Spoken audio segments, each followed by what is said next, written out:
gong perdamaiannya. What is gong perdamaian dunia?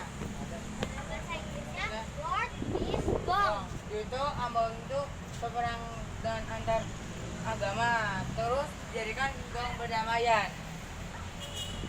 Dan di sini ada banyak agama sama juga banyak negara. Dan di sini ada bumi. Gong perdamaian. What is gong?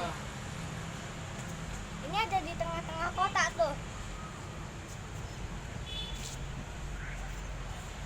Tuh, di sana ada kantor gubernur sama juga lapangan Merdeka.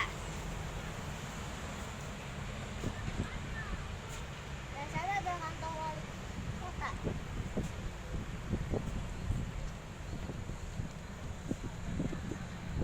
Juga ada logo Pancasila juga.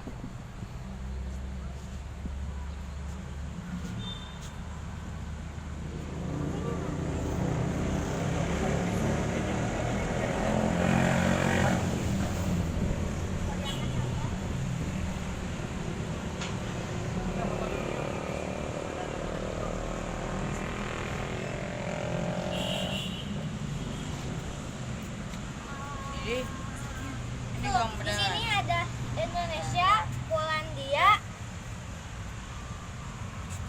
Pokoknya pasti ada ini salah. Salah. Ini Monaco. Ini Monaco, ini Polandia, itu baru Indonesia. Ini ada Saudi juga, baru biru. Dan ini ada dunia tuh. Walaupun